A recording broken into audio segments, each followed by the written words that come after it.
Bonjour, je m'appelle Marcel Lapoix, je suis représentant des trappeurs à la table de gestion intégrée des ressources du territoire de Rouyn-Noranda. Si on regarde par exemple la loi, la DTF, la loi sur l'aménagement durable des territoires forestiers, prévoit la représentation d'office de représentants de trappeurs à la table, aux tables GIR. C'est sûr que ça a une importance parce que les terrains de piégeage, par exemple en Abitibi-Témiscamingue, recouvrent exactement l'ensemble du terrain qui est aménagé par le ministère de la Forêt, Fonds des Parcs. Donc, environ 500 terrains de piégeage à droit exclusif qui se superposent exactement ou presque au territoire forestier à aménager. Chacune de ces unités-là ou les terrains de piégeage a un piégeur ou une piégeuse qui est là des fois depuis plusieurs années et là plusieurs heures, plusieurs jours par année, finissent par connaître tout ce qui se passe, connaissent le terrain de façon très concrète. Ils connaissent, par exemple, les massifs. Qu'est-ce qu'il faut? Lorsqu'on fait un aménagement, donc qu'ils soient consultés, c'est normal parce que eux sont déjà présents et ça, bon, on peut couper telle place, oui, pas de problème, on peut récolter là. Par contre, là, à tel endroit, il y a des choses qu'il faudrait conserver. Alors, c'est important, l'âge, la composition la complexité d'un massif.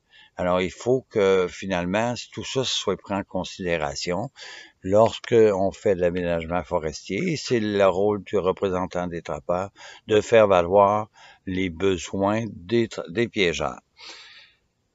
Si on regarde le rôle, c'est sûr que c'est d'abord le rôle du représentant, c'est d'informer les piégeurs lorsqu'il y a des consultations publiques, soit les PAFIO, c'est-à-dire planification d'aménagement forestier opérationnel, ou les PAFIT, les PAFIT tactiques, ou des fois aussi, personnellement, je vais appeler un trappeur pour dire, regarde, il y a une planification qui est prévue chez vous, on peut s'en parler. Bon, ensuite, c'est de le représenter aussi, représenter le trappeur ou l'accompagner lors de demandes d'harmonisation.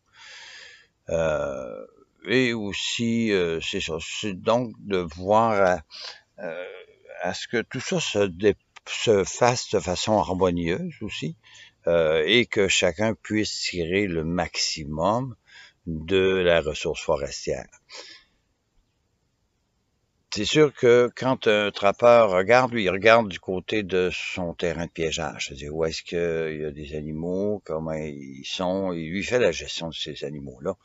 Mais le représentant, lui, a à consulter l'autre trappeur à côté pour voir comment on peut harmoniser tout l'ensemble de ces terrains de piégeage-là, même au niveau de l'échelle de, par exemple, à l'échelle du compartiment d'organisation spatiale ou d'unité territoriale, comment on peut arriver à maintenir une espèce d'équilibre, parce que finalement, la forêt, c'est sûr qu'elle a un rôle économique à jouer, un rôle social, culturel, pour les humains, mais en définitive, la forêt demeure le seul lieu, le seul habitat pour les animaux.